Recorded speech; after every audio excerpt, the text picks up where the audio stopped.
Palavra da Verdade, com Hernandes Dias Lopes.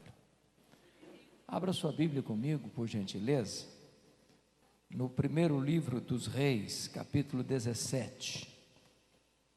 Primeiro livro dos Reis, capítulo 17.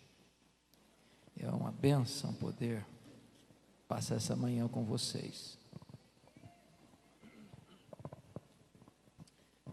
Vamos ler do verso 1 ao verso 10. Primeiro Reis 17. Peço que após a leitura você mantenha a sua Bíblia aberta comigo nesse texto. Então Elias, o tesbita dos moradores de Gileade, disse a Acabe: tão certo como vive o Senhor, Deus de Israel, perante cuja face estou, nem orvalho nem chuva haverá nesses anos, segundo a minha palavra. Veio-lhe a palavra do Senhor dizendo: retira-te daqui, vai para a banda do Oriente, esconde-te junto à torrente de Quirite, fronteira ao Jordão. Beberás da torrente, e ordenei aos corvos que ali mesmo te sustentem. Foi, pois, e fez segundo a palavra do Senhor. Retirou-se e habitou junto à torrente de Quirite, fronteira ao Jordão. Os corvos lhe traziam pela manhã pão e carne, como também pão e carne ao anoitecer, e bebia da torrente. Mas passados dias a torrente secou, porque não chovia sobre a terra. Então lhe veio a palavra do Senhor dizendo: dispõe-te e vai a Sarepta, que pertence a Sidom, e demora-te ali, onde ordenei uma mulher viúva que te dê comida. Então ele se levantou e se foi a Sarepta. Amém. Meus amados, parece-me que a agenda do dia, quando você lê os jornais, as manchetes, quando você liga a sua televisão para assistir qualquer programa jornalístico, quando você escuta os especialistas nas mais diversas áreas, seja da medicina, seja da economia, seja fazendo uma análise diagnóstica da sociedade, que a palavra que aparece como síntese é crise. Crise. Agora, isso não é uma situação nova. A humanidade sempre viveu seus tempos de crise. E eu queria situar Elias, para perceber que Elias estava vivendo uma crise muito mais grave, muito mais aguda, muito mais profunda do que a crise que vivemos. Então, vamos contextualizar esse texto. Vocês sabem que Israel, passando 40 anos no deserto, 7 anos na conquista, depois um período de 330 anos aproximadamente, de teocracia, sob o governo dos juízes, estabelece a monarquia. E nós tivemos 120 anos de Reino Unido, sob a liderança de Saul, Davi e Salomão. Salomão foi um homem muito sábio, mas também muito louco. Teve seus lances de loucura, buscando a felicidade na bebida, buscando a felicidade na riqueza, buscando a felicidade nos prazeres, buscando a felicidade na fama, e encontrando bolha de sabão, vaidade. Mas ele conclui a história dele dizendo: na suma de tudo é temer a Deus e guardar os seus mandamentos. Quando ele morre, a pompa, o luxo, a grandeza da corte era enorme, mas quem paga a conta é o povo. Então, quando ele morre em 931, o povo recorre ao sucessor, Roboão, pedindo alívio dos tributos. O povo estava trabalhando a meio com o governo. E Roboão pede conselho aos anciãos, e eles disseram: atende o povo não aguenta mais, o povo está esfolado, Ele não gostou desse conselho, foi pedir outros conselhos aos jovens da época que não tinham a devida maturidade, e os jovens disseram: não, aperta mais o calo desse povo, aperta a tarraxa, é gemendo que o povo vai obedecer. E ele gostou mais desse conselho, aplicou, e o reino dividiu. Das 12 tribos, 10 seguiram a liderança cismática de Jeroboão I, formando o que nós chamamos de Reino do Norte, ou Israel, às vezes chamado de Efraim, que era a principal tribo do Reino do Norte, cuja capital mais tarde veio a ser Samaria. Esse Reino do Norte durou apenas 209 anos, de 931 a.C. a 722 a.C., quando o grande império assírio dominou o Reino do Norte, quando Ezequias era rei no Reino do Sul. Esse Reino do Norte, em 209 anos, teve 19 reis, em 8 dinastias diferentes governando. Curiosamente, nenhum desses 19 reis andou com Deus. Todos foram maus, todos foram perversos, todos foram idólatras. Eu queria só fazer um breve apanhado até Elias, para vocês entenderem o nível da crise que Elias está vivendo. O rei Jeroboão I, que foi quem liderou essa cisão no Reino Unido, governou 22 anos. Ele teve uma tacada de mestre para o mal. Ele percebeu o seguinte: o centro do culto ficava em Jerusalém, o templo ficava lá, as festas aconteciam lá, as caravanas rumavam para lá, lá estava o centro de adoração. E ele pensou: se os meus súditos forem para Jerusalém, eles vão acabar sendo seduzidos e eu vou acabar perdendo o meu reino. O que ele fez? Construiu novos templos, instituiu novos sacerdotes, estabeleceu nova liturgia, estabeleceu um culto sincrético e místico, e colocou a religião a serviço do Estado. Todos os outros reis que vieram na esteira seguiram a sua linha, e andaram no caminho de Jeroboão, e andaram no caminho de Jeroboão, e andaram no caminho de Jeroboão. Pois bem, esse homem, Jeroboão, reinou 22 anos. Quando ele morre, o seu filho Nadab assume o governo, e reina apenas 2 anos, e é assassinado por Baasa. Agora, quem mata o rei não vai preso não, assume o trono. Uma conspiração política. E Baasa não só assume o trono, mas reina 24 anos. E fez o que era mal perante o Senhor de novo, todo mundo fez mal. Quando ele morre, o seu filho Elá assume o governo e reina só 2 anos, e é assassinado por Zinri. E Zinri assume o trono. E há uma rebelião, um motim. O povo se revolta e cerca o palácio. E ele, percebendo que não escaparia, incendiou o palácio, cometeu suicídio. Assume o governo Acabe. A melhor dizendo, assume o governo Onri, o pai do Acabe. Onri foi o pior rei até então. Governou 12 anos. E depois que ele morre, o seu filho Acabe assume o governo. E de todos os reis de Israel, Acabe foi o pior dos reis.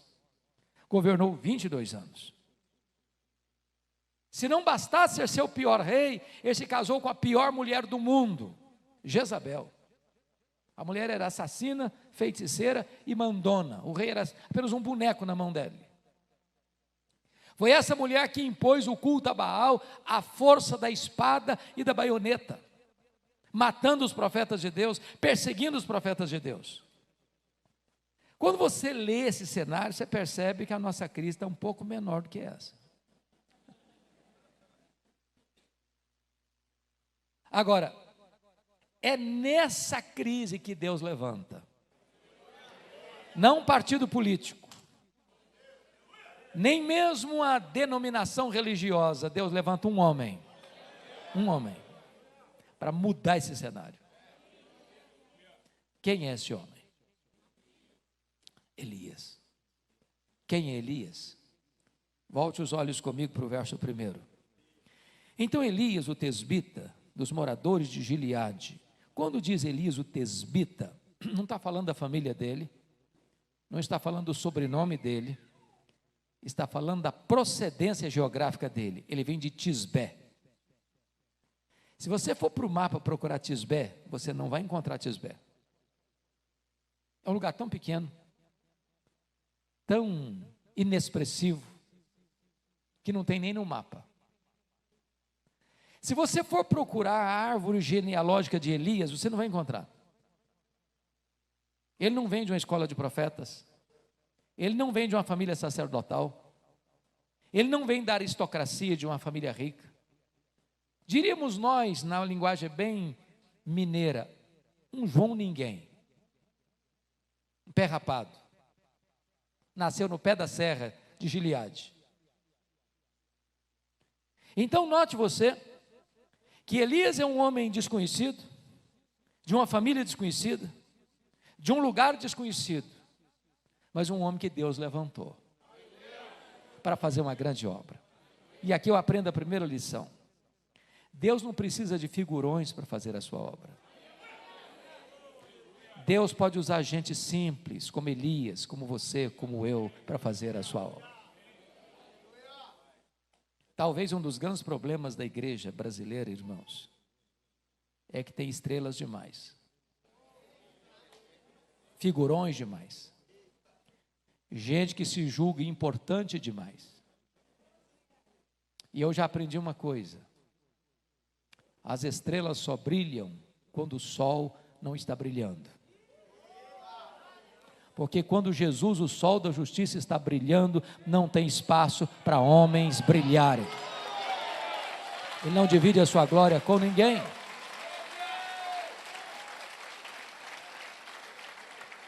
Nós estamos vivendo uma época, irmãos, que a igreja evangélica cometeu e comete ainda o pecado de colocar líderes no pedestal.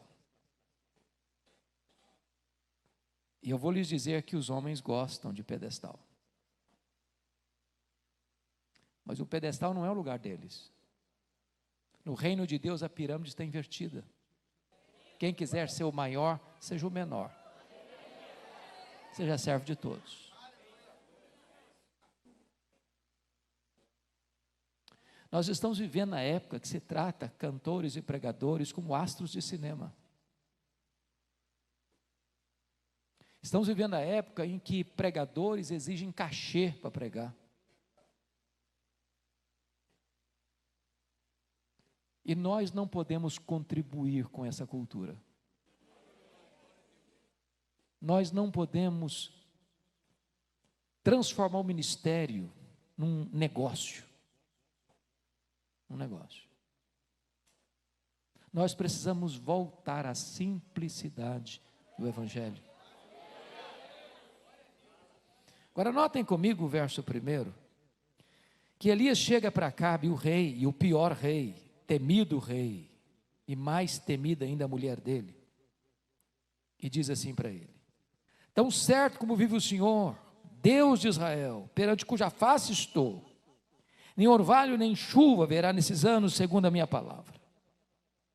Por que ele está trazendo essa palavra de juízo à nação de Israel? Porque a nação de Israel está rendida a Baal. E quem é Baal? O padroeiro da prosperidade.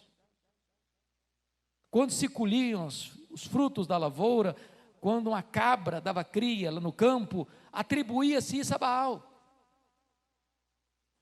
E numa cultura agropastoril, se não chove, não tem fruto no campo, não tem cabras, não tem bois, não tem vacas, não tem produção, não tem riqueza, não tem sustento. Deus retendo as chuvas e parando o orvalho, Deus está quebrando a espinha dorsal de Baal. Deus está decretando a falência de Baal. Deus está trazendo um juízo à nação idólatra. Mas me impressiona que ele chega e está dizendo: olha, Acabe, Eu estou aqui na sua presença, mas não é na sua presença que eu estou na presença do meu Deus. Então eu não estou impressionado com a sua presença, nem com a sua pompa. Eu nasci lá no pé da serra de Gileade, mas eu quero dizer que eu estou aqui na presença do meu Deus. Então escute uma coisa: não vai chover e não vai cair orvalho, segundo a minha palavra. Aí vocês, eu não estou entendendo. Como é que ele tem essa certeza? De onde procede essa certeza? Esse texto não responde essa pergunta, mas a resposta está lá em Tiago 5,17. Elias orou com instância para não chover, e não choveu. Então nós aprendemos uma segunda lição aqui. Nós só poderemos nos levantar diante dos homens se primeiro nós nos curvarmos diante de Deus. Nós só poderemos prevalecer em público diante dos homens se nós primeiro prevalecermos em secreto diante de Deus. Nós só poderemos nos levantar para pregar vitoriosos se primeiro nós prevalecemos em secreto na oração. Nós estamos assistindo, tristemente, a nossa geração separar academia de piedade. Temos gigantes do saber no púlpito, mas nanicos na vida de oração. Gente que tem muita luz na cabeça, mas não tem fogo no coração. Nós separamos, irmãos, pregação de oração. Isso é uma tragédia. Me permita explicar isso melhor. Vocês se lembram, lá em Atos 6, o diabo tentou parar o avanço da igreja de 3 maneiras. Primeiro, no capítulo 4, perseguição, ataque de fora para dentro. A igreja ficou mais forte ainda. Aí o diabo tentou outra tática. Agora não é a perseguição de fora para dentro, agora é a infiltração. Botou um casal hipócrita dentro da igreja para querer holofotes, Ananias e Safira. E o casal foi desmascarado e a igreja continuou avançando. Aí a estratégia mudou de novo no capítulo 6. Agora não é nem a perseguição de fora para dentro, nem a infiltração de dentro para fora. Agora é a distração no capítulo 6. Toda a igreja que cresce tem problema. Não tem crescimento sem problema. Não tem crescimento sem dor. Não tem. Da maneira que a igreja cresce, crescem os problemas também. O que começa a acontecer? A distribuição começou a ser feita e as viúvas dos helenistas, ou seja, os judeus nascidos fora de Israel, começaram a reclamar que elas não estavam recebendo a justa distribuição. A murmuração chegou. Agora pensem comigo. Os apóstolos podiam ter tomado 3 atitudes. Eles podiam ter pensado assim: gente, crente murmura mesmo. Hein? É natural murmurar, deixa murmurar, nós estamos fazendo o nosso trabalho. Ou eles poderiam pensar assim: bom, gente, nós estamos trabalhando um pouco. Nós estamos levantando às 6 da manhã, vamos levantar às 4, vamos nos desdobrar. Nós somos um time aqui de 12. Bola para frente. Mas eles tomaram outra atitude, que é um divisor de águas na história do cristianismo. Atos 6,4. Quanto a nós, nos consagraremos à oração e ao ministério da palavra. E nós vamos eleger homens cheios do Espírito Santo, cheios de fé, cheios de sabedoria para esse mistério. Um dos truques para nós pastores é o ativismo. Corre demais. Eu preciso lhe dizer algo muito solene. A maior prioridade de Deus na sua, na minha vida, não é fazer a obra de Deus. A maior prioridade na sua e na minha vida é andar com o Deus da obra. Porque o Deus da obra é mais importante que a obra de Deus.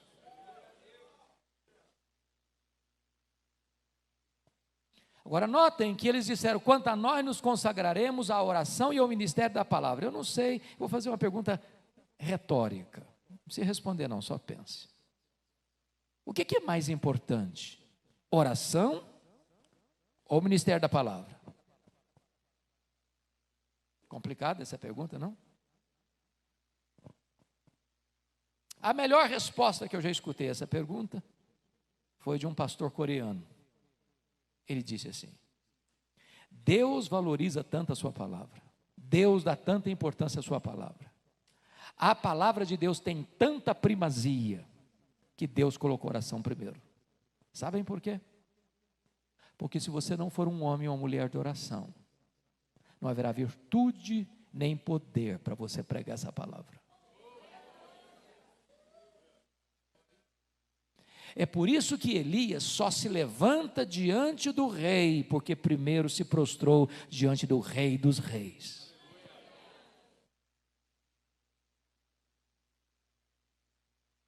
Pois bem, depois que ele entrega essa mensagem, versículo 2, confira aí comigo. Veio-lhe a palavra do Senhor dizendo: retira-te daqui, vai para a banda do Oriente e esconde-te junto à torrente Querite, fronteira ao Jordão. Meus irmãos, isso para nós é um contrassenso, isso é um anticlímax.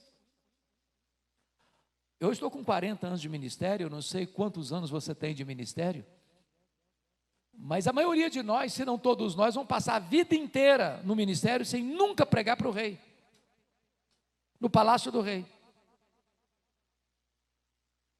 Pois Elias sai do anonimato e começa o ministério dele pregando para o rei, no palácio do rei. E agora Deus chega para ele e diz: agora, meu filho, você pregou? Agora se esconde. Agora você vai ficar escondido, vou te levar para o deserto. Ainda tem um filete d'água correndo lá, você vai beber daquela água. E você vai ficar tão escondido que eu não vou permitir que ninguém leve comida para você. Eu vou mandar os garçons voadores levarem. Agora, tudo que um pregador não gosta de fazer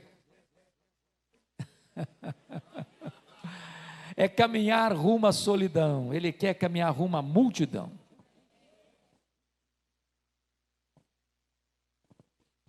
Nenhum de nós gosta do deserto. Porém, o deserto não é um acidente no percurso do ministério. O deserto é uma agenda de Deus no nosso ministério. O deserto é a escola superior do Espírito Santo, onde Deus treina os seus líderes mais importantes. O deserto não é para promover você, o deserto é para humilhar você. O deserto não é para você acariciar o seu ego e dizer quão grande eu sou. O deserto é para reduzir você a nada, para saber que Deus é tudo. E na escola do deserto, Deus só tem 2 lições. A primeira matéria desse programa da Academia de Deus é a nossa própria vida. Isso porque Deus está mais interessado em quem nós somos do que no que nós fazemos. Primeiro Deus trabalha em nós, para depois Deus trabalhar através de nós. Nesta geração que dá tanto valor à performance, à realização, à promoção humana, a destaque humano, Deus quer nos moldar, para você ser manso e humilde, como Jesus foi. A vida do líder é a vida da sua liderança. Vida com Deus precede trabalho para Deus. Nós estávamos vindo, batendo um papo para cá com o pastor Joel. Nós estávamos conversando sobre isso. Você não vira um líder do dia para a noite. Não vira. Tem algumas coisas assim que as pessoas fazem propaganda. Aprenda inglês em 3 meses. Eu nunca conheci ninguém que aprendeu inglês em 3 meses. Se tem, me apresente que eu quero matricular nessa escola aí.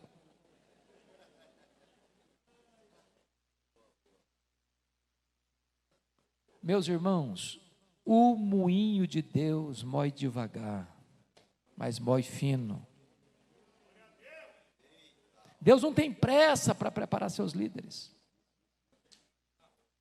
Ele trabalhou em Moisés 80 anos para usá-lo 40.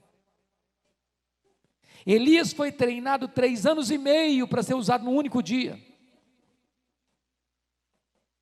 Jesus começou seu ministério aos 30 para ter um ministério de 3. Então calma, Deus está trabalhando. Você está no deserto, calma, você está no lugar certo, foi Deus que levou você para lá. Não tem acaso, não tem azar, não tem sorte. Deus está lapidando você.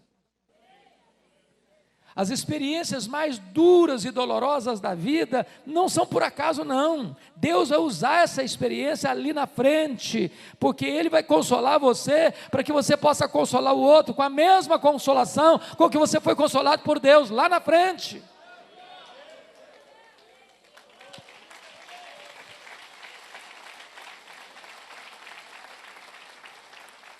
Mas a segunda lição que eu aprendo com Elias é que na escola do deserto, Deus não só trabalha na sua própria vida, mas Deus leva você a entender que você depende do provedor mais do que da provisão. Notem vocês que ele está num deserto, escondido, bebendo de um filete d'água que está rareando, vai secando aos poucos. Deus manda garçons voadores. Mas veja você o versículo 7 comigo. Mas passados dias, a torrente secou, porque não chovia sobre a terra. A pergunta é essa: o que é que você vai fazer quando você está onde Deus mandou você estar, fazendo o que Deus mandou você fazer, e de repente a fonte seca? E eu quero lhe dizer que quando a fonte seca, Deus sabe onde você está, Deus sabe para onde você deve ir, Deus sabe o que você deve fazer, porque a sua fonte secou, mas o manancial de Deus continua jorrando. A sua despensa pode até ficar vazia, mas os celeiros de Deus continuam cheios. Se Deus leva você a esse tipo de experiência, não é porque Deus abandonou você, não é porque Deus está longe, conforme diz uma música da Cassiane. Quando Deus fica em silêncio, é porque Ele está trabalhando. Então calma, você está precisando aprender a depender do provedor, mais do que da provisão.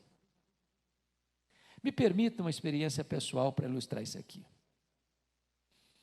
No ano 2000, eu já era pastor de Vitória, lá em Vitória, ainda sou ligado à igreja, sou um dos pastores da igreja até hoje, 36 anos. E eu fui fazer um curso de doutorado na área de pregação nos Estados Unidos. Meus filhos eram pequenos, um casal, e a liderança da igreja se reuniu e votou uma verba para o nosso sustento, na época $2.300. Eu achei que era suficiente, achei que eu ia ter uma meia bolsa chegando lá. E o que aconteceu? Primeiro, irmãos, todo pastor é dizimista, todo pastor. Se não é, devia ser. Devia ser. Então, se eu recebia 2.300, já deixava 230 na tesouraria. Recebia 2.70. Nós temos uma senhora, hoje com mais de 70 anos, que mora conosco há mais de 34 anos, na verdade. Eu achei que não seria honesto desampará-la nesse período. Ela não pôde ir conosco, quando veio pagando o saláriozinho dela. O certo é que ficava na minha mão mesmo para valer 1.400, 1.500. Quando eu chego em Jackson, Mississippi, não tinha escola pública para os meninos naquele momento. Tinha que pagar uma escola da igreja. E eu e minha esposa levantávamos 4 horas da manhã para limpar a escola. Enquanto eu lavava os banheiros, ela passava pano na quadra. 4 horas da manhã, para ganhar um desconto de $200 na mensalidade. Quando eu cheguei, não tinha bolsa de 1 centavo. Tinha que pagar a escola de inglês, tinha que pagar seminário, tinha que pagar aluguel, tinha que pagar a escola das crianças, tinha que comprar comida para casa, e não tem transporte público em Jackson, tive que comprar um carro velho. Eu tinha levado todas as nossas economias. Quando eu botei na ponta do lápis, a nossa despesa nunca ficou inferior a 3.000. Eu tinha uma receita de 1.500. Com 5 meses, deu inflamação no meu pulso, eu não conseguia segurar a vassoura nem o rodo mais, tive que dispensar o trabalho, menos $200 no orçamento. O carro quebrou, era velho, quebrou. Levei para a oficina $1.350 para consertar, não tinha dinheiro para tirar o carro da oficina. Não tinha dinheiro para pagar aluguel e nem para comprar comida. E foi um choque, a fonte secou. Eu reuni minha esposa, meus filhos que eram pequenos, e disse: olha, eu não quero ser mais pesado para a igreja. E nós temos 2 opções: ou voltamos, ou pedimos para Deus um milagre. Nós sempre pregamos que o nosso Deus é o Jeová Jireh. Então está na hora. E eu me lembro que nós nos ajoelhamos na sala, coração quebrado. Deus, o Senhor é Deus, o Senhor sabe a situação. Então, se o Senhor quiser fazer um milagre, o Senhor pode. Dá-nos um sinal do teu favor. Quando eu levantei, o telefone tocou. E eu recebi um convite para pregar na Pensilvânia. Meus irmãos, pense numa tribulação. Eu fui sem o dinheiro de um lanche, de um cafezinho no bolso. Preguei, alegre, feliz, ninguém está sabendo de nada. E no último culto, o pastor que estava dirigindo a liturgia disse assim: meus irmãos, o pastor Hernandes é estudante aqui na América. E ele disse algo que não precisa ser profeta para falar, não. Ele disse: meus irmãos, todo estudante é duro. Então, se alguém quiser ajudá-lo, fique à vontade. Eu tomei um susto, falei: esse cara é profeta, vejo que tu és profeta. O certo é que naquele dia eu recebi $5.500 de oferta. Eu estou saindo, um pastor corre atrás de mim e disse assim: olha, Deus me moveu o coração, eu quero lhe mandar $300 por mês, até você terminar o seu curso. Eu voltei para casa chorando, tirei o carro da oficina, comprei comida para casa, paguei o aluguel. Semana seguinte, um outro telefonema, para pregar numa conferência em New Hampshire, 2.500 quilômetros onde eu morava. Estou pregando meu último sermão, sem nada, ninguém saber de nada. Vem um presbítero por trás de mim, e eu não estou contando, eu não contava essas experiências também não, estou só pregando. O púlpito não é lugar de fazer apelo pessoal, para vantagens pessoais. E um presbítero vem por trás de mim, bota um bilhete dentro da minha Bíblia assim: eu não sei o que está acontecendo com você, mas Deus me constrangeu, e eu vou lhe mandar $600 por mês, até você terminar o seu curso. No final me deram 2.500. Para encurtar a conversa, a partir daquele dia eu recebi 21 convites para pregar, em 10 estados diferentes. Cada lugar que eu ia, Deus fazia um milagre diferente. Onde uma mulher fez uma viagem de noite, debaixo de neve, porque Deus tocara o coração dela lá na casa dela, para onde eu estava, para me dar uma oferta. Nunca nos faltou nada. No dia que eu fui embora, eu fui ao banco fechar a conta.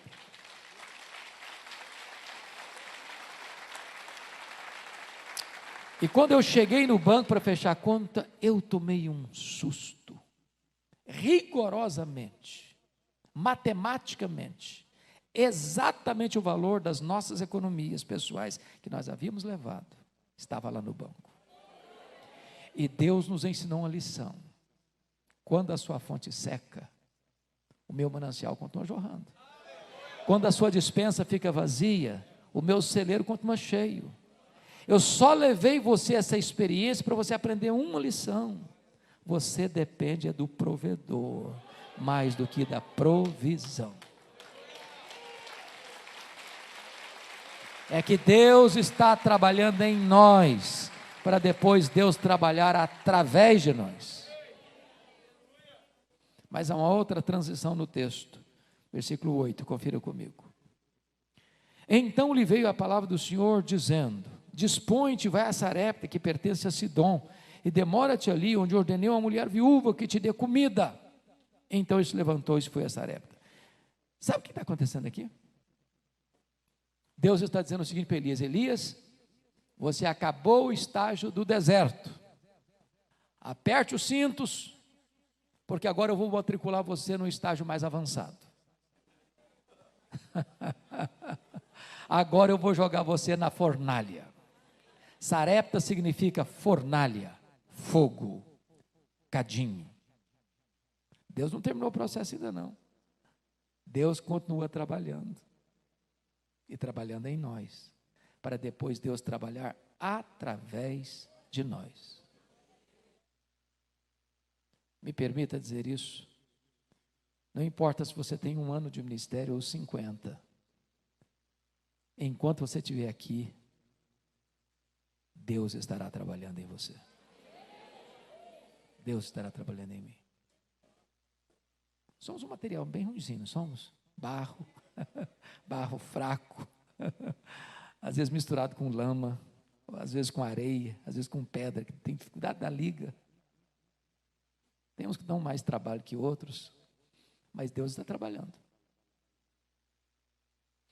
Até parece que Deus tem senso de humor, porque o que Deus fala com Elias parece não fazer sentido para nós. Deus diz: meu filho, chega de ficar escondido aqui. Mas por que ele estava escondido? Escondido de quem? Claro, de Acabe e Jezabel. Se você ler no capítulo 18, no versículo 10, está escrito o seguinte: tão certo como viu o Senhor teu Deus, não houve nação nem reino aonde o meu Senhor não mandasse homens à tua procura, e dizendo eles: aqui não está, fazia jurar aquele reino e aquela nação que te não haviam achado. Ele estava escondido por isso. A polícia do Acabe estava atrás dele para matá-lo. E agora Deus chega para o camarada e diz: ó, meu filho, bota a cara na rua, atravessa a fronteira, vai lá para Sarepta. E Deus diz algo incompreensível: vai, porque tem uma mulher viúva que vai sustentar você. Se Deus falasse assim: meu filho, vai, porque tem uma mulher viúva lá num perrengue, passando uma magrela, e chega de ficar escondido, agora você vai trabalhar, você vai sustentar aquela mulher. Eu podia pensar: bom, pelo menos eu tenho um ministério, vou cuidar de uma mulher viúva. Mas Deus fala o contrário para ele: vai, porque a mulher viúva vai sustentar você. Chega lá, a mulher viúva está morrendo de fome. Dá para entender um negócio desse? Vai, meu filho, vai estar tudo certo, você chegar, não tem nada certo. Deus está trabalhando em nós para depois trabalhar através de nós.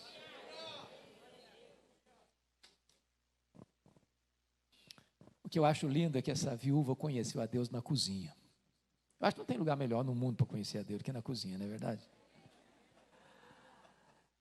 Na minha cabeça, eu não sei, o texto não diz isso, mas é a forma que eu entendo o texto.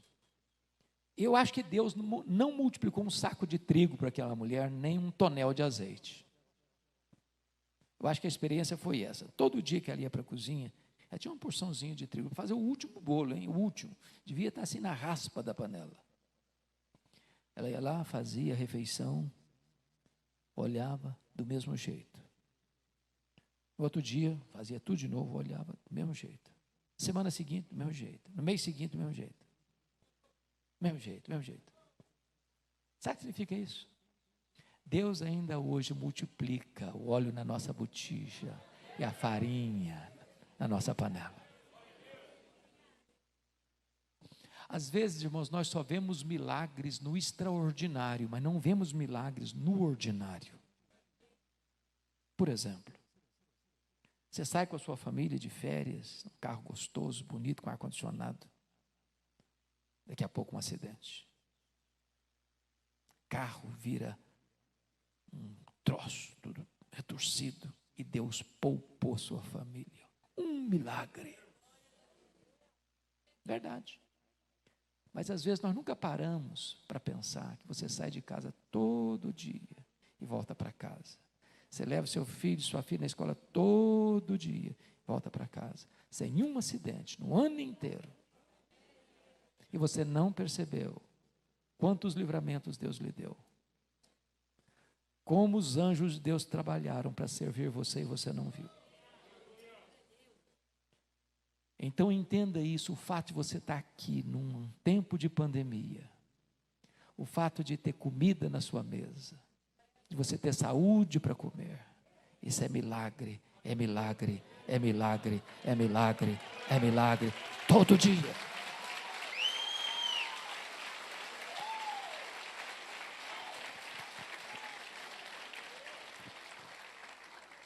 Mas há um outro fato que me marca nesse texto, é que na mesma casa que acontece um milagre, acontece também uma tragédia. Ah, como foi duro e triste, decepcionante, a falsa teologia que rondou pelo Brasil há algumas décadas, dizendo: se você é crente, você não fica doente. Se você é crente mesmo, você não tem problema financeiro. Se você é crente, você não anda de fusquinha, embora andar de fusquinha hoje é chique, né? Quem tem o fusquinha hoje está na moda. Você só anda de carro importado. Falsa teologia. Falsa. E eu não estou combatendo a prosperidade, não, que Deus dá prosperidade, Deus dá riqueza. Deus faz você avançar. Mas não é verdade que se você é cheio do Espírito Santo não vai ficar doente, não. Crente bate carro, crente sofre acidente, crente fica doente, crente perde emprego, crente sepulta os seus entes queridos, crente morre. Na mesma casa que houve um milagre, o filho único da viúva adoece e morre. E tinha um profeta de Deus lá. E morre. Irmãos, não tem ministério sem dor. Se nós fôssemos escutar a história de cada pessoa aqui, tem alegrias? Tem. Tem vitórias? Tem. Tem celebração? Tem. Mas tem dia de choro também. Tem dia de luto também. Tem dia de coração quebrado também. E sabe, para ser pastor tem que ter coração de leão. Porque você faz um funeral de manhã e um casamento de noite. Você chora com um e se alegra com o outro. No mesmo dia. No mesmo dia. Agora, uma lição importante no texto. A viúva, machucada e ferida, botou a culpa da morte do filho no Elias. Meus irmãos, isso não é fácil. Dizem os entendidos que pastor tem que ter coração de manteiga e couro de jacaré. Porque o casal briga de madrugada e a culpa é do pastor. Filho sai de casa, a culpa é do pastor. Costas largas. Menino morre, o culpado é o pastor, é o Elias. Mas Elias nos ensina uma lição. Às vezes nós somos muito ousados e apressados em nos defendermos. Eu conheço até pastor que engrossa a voz. Diz: é melhor passar por cima do meu cadáver do que passar por cima dos meus direitos. Elias não dá uma palavra para se defender, sendo inocente. Eu acho que eu tinha aprendido o princípio que Jesus já tinha ensinou mais tarde. Não se apaga a torcida que fumega, nem se quebra, esmaga a cana quebrada. Para que machucar uma pessoa que já está machucada pela vida? Para que tripudiar sobre aquele que já está doído demais? Ficou em silêncio. Pega o menino morto, leva para o quarto, tranca a porta. E ele que estava em silêncio para se defender, abre o bico e fala muito. E fala com Deus. nos ensinando uma lição. Se nós orássemos mais, nós nos defenderíamos menos. Se nós orássemos mais, nós brigaríamos menos. Se nós orássemos mais, nós veríamos mais os milagres de Deus acontecendo. Pastor Marco Túlio, eu acho que se fosse hoje, eu fico imaginando essa cena. Não tem relato histórico de ressurreição até esse momento. Era uma coisa inédita na história. E eu fico pensando se nós hoje fôssemos fazer um pedido para Deus que nunca aconteceu na história, eu acho que nos internariam numa clínica psiquiátrica. Iam nos chamar de inconsequentes, de desvairados. Mas Elias tem coragem de pedir para Deus ressuscitar o menino. E o imponderável, e o improvável, e o impossível aconteceu. Deus ressuscitou o menino. Não há limitação em Deus. Ele pode tudo quanto Ele quer. Agora pensem comigo de novo, se Elias fosse uma das estrelas de hoje, que fazem propaganda até de milagres que nunca aconteceram. E ele sai daquele quarto com o menino vivo. O que ele faria? Acho que a primeira coisa que ele faria era dar uma coletiva da imprensa, para dizer quão grande homem ele era. Acho que a segunda coisa que ele faria era botar uns outdoors na cidade de Sarepta com a fotografia deles. Eis um grande profeta. Eu acho que ele também faria um panegírico, um discurso de alto elogio. Eu acho que ele iria um pouco mais, ele ia bater palmas para ele mesmo. E finalmente, eu acho que ele faria um solo do hino, quão grande és tu diante do espelho.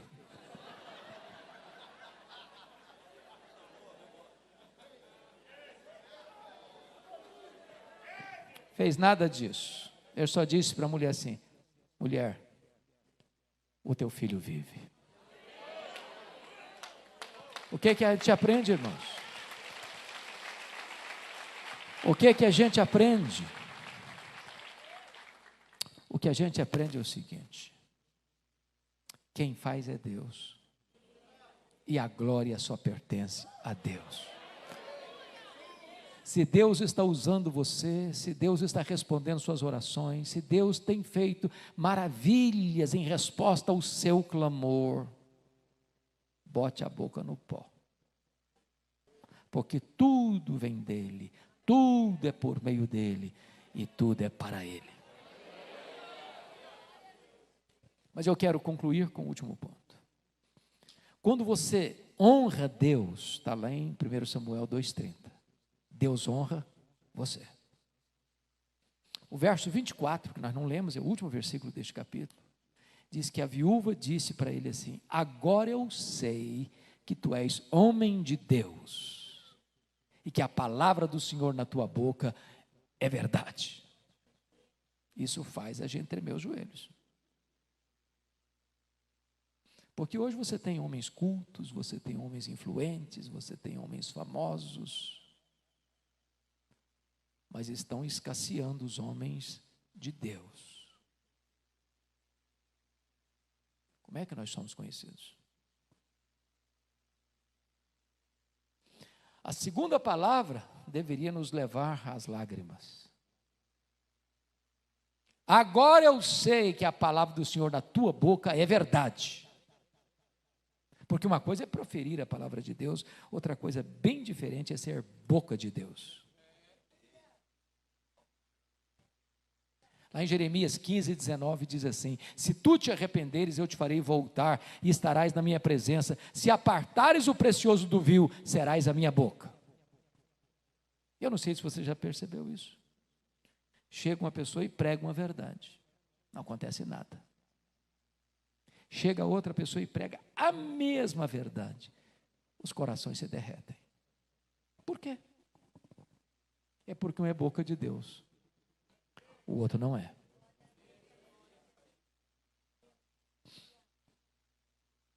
Nós tivemos um pastor muito querido na igreja presbiteriana, que era o nosso xodó, pastor Antônio Elias. Morreu com mais de 93 anos. Era um homem muito simples. Mas eu nunca vi aquele homem pregar sem chorar, e eu nunca vi aquele homem pregar sem ver o auditório chorando.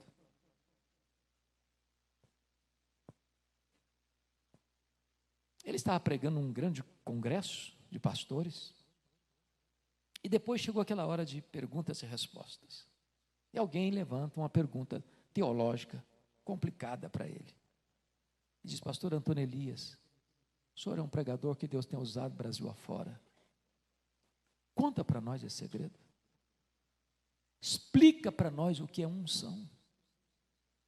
Ele disse: é muito simples. Unção significa que uns são, outros não são. É só isso. Agora eu sei que a palavra do Senhor na tua boca é verdade.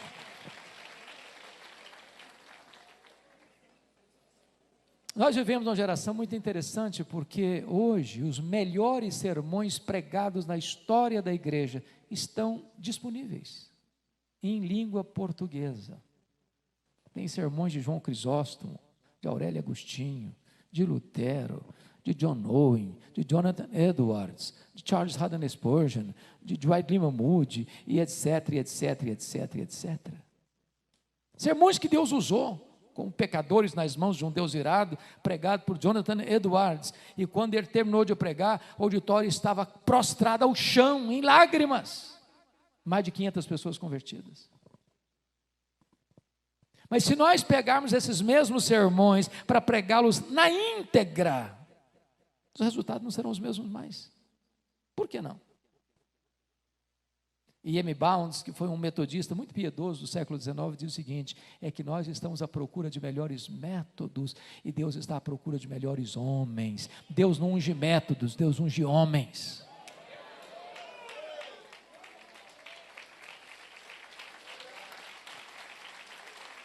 A minha oração, queridos, é que neste bonito encontro, onde vocês têm reflexões e trabalho administrativo a fazer,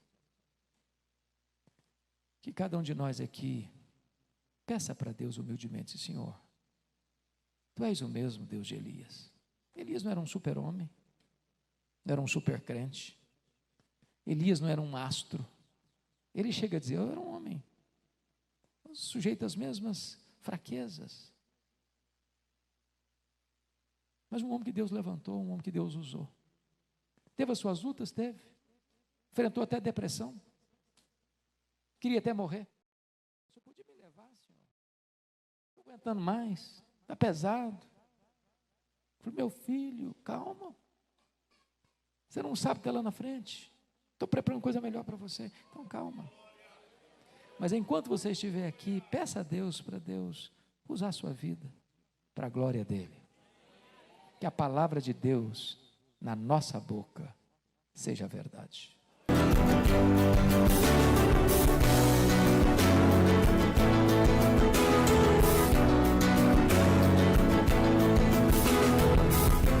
Palavra da Verdade, com Hernandes Dias Lopes.